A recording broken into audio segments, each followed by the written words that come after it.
What's going on, people? Welcome to United View. Welcome to the first road trip of the season. Erik ten Hag's first game as Man United manager. His first competitive game. But anyway, the season starts, man. How am I feeling? I'm feeling optimistic, but at the same time, still a little bit down because obviously the situation with the signings, and there's a few situations that Erik ten Hag needs to set out. But like what I always do, when it's time for business, it's time for business. The inquest can come after the games. I always say this, the inquest can come tomorrow morning on the 9 a.m. show or whatever. We can talk about the ins and outs. We can talk about transfers, what went wrong, what went right in the game. But right now, it's about getting behind the boys. It's match day. And if you are going to the stadium, it's about getting your mind into that and making an atmosphere for the boys, man. So I am excited on that note because it feels like ages since that Crystal Palace game. That last game of the season where we were absolutely rubbish, and the game before that, Brighton, 4-0. It was weird. It kind of feels like ages ago, but kind of doesn't. You know what I mean? But anyway, Manchester United versus Brighton today, and you know what? It could be seen. It is a tough game. It's, you know, playing Brighton is never easy. Yes, they've lost a couple of players in Bissouma and Cucurella. You know, two of their best players. I get that, but it's never easy playing Brighton on any day of the week. We've got a good record against them at home, though. We do. Even in our worst moments, we've always managed to get the W over Brighton. I think in like the last 5 games at home as well.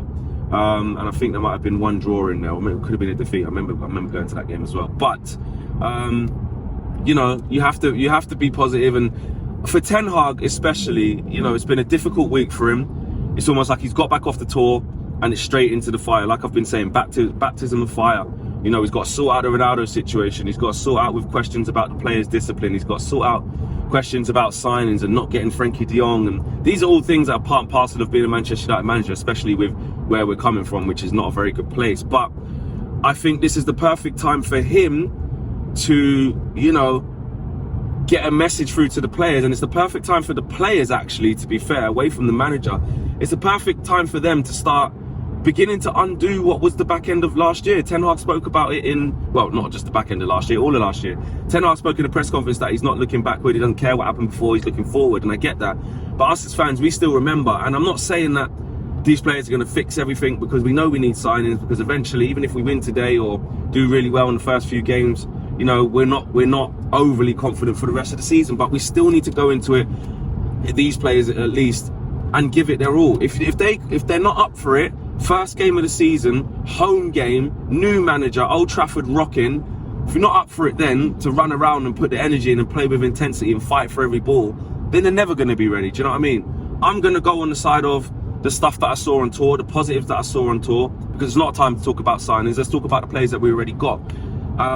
Sancho, Rashford, obviously Martial's not there, and the big talking point is who is he going to play up front. But just if I talk about Sancho and Rashford, they were two players who really looked at it in the pre-season, you know, especially Jadon Sancho.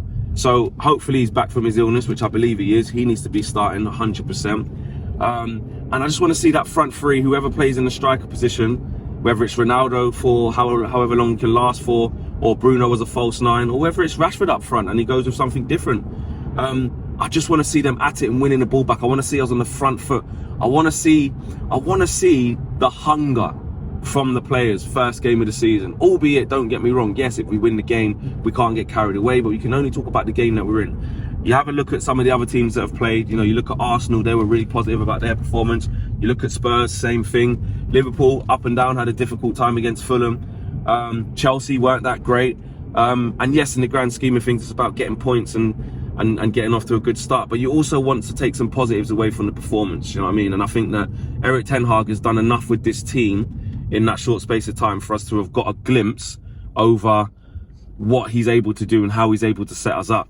I think it's fascinating with the number 9 position. I really do, because on one hand you have all of the mess that's gone on with Ronaldo, but he's our player and he's still here. But then you have on the other side, or on the same side of the Ronaldo situation, you have Ten Hag, who only a week ago said that it's not about what Ronaldo's done in the past, essentially, it's about what he can do now. And he's only played 45 minutes of pre-season. That's all he has literally in the tank. It's only 45 minutes. And he was talking about how, you know, he needs to prove his fitness. Could Ronaldo have proved his fitness in that short space of time with only 45 minutes in the tank and in the system. Now, that's not to say that if Ronaldo plays today, it's a disgrace and he can't score. And, you know, it's not about that. Essentially, it's about the 90 minutes against Brighton. But my question is Ten Hag's resolve going to be tested? Is he going to buckle under what he kind of laid out, which is that Ronaldo needs to prove his fitness? Or does he say, well, I did say that, but it changes as soon as I don't have a recognised striker to choose from? You know what I mean? And no disrespect to Marcus Rashford, but he doesn't exactly go down as a recognised striker. So I think that's going to be interesting to see whether he sticks to his principles of saying Ronaldo needs to prove his fitness, or whether he says, do you know what? It's a tough moment. Actually, this could work in my favour, because if I start Ronaldo, I get 65, 70 minutes out of him. He scores, or we're winning at the time. I can take him off and then put Bruno there. Or does he do it the other way around? Does he go with Bruno in the 9 or false 9, bring Ronaldo on in the 70th minute, 65th minute, something like that, and see how much he can get out of him? And that would fall in line with, you're going to play, but you're not playing from the start. Martinez as well, I want to see him involved. And in fact, I want to see all three of our signings start. I want to see Eriksen, Martinez and Malacia start. Luke Shaw was talking in the pressers, in the media, sort of saying how everyone's had a good pre-season and everyone's on it and they get the commitment, they can achieve good stuff. But again, Ten Hag's principles. I mean, Luke Shaw hasn't played, and what was the last game against Tor? That was Aston Villa.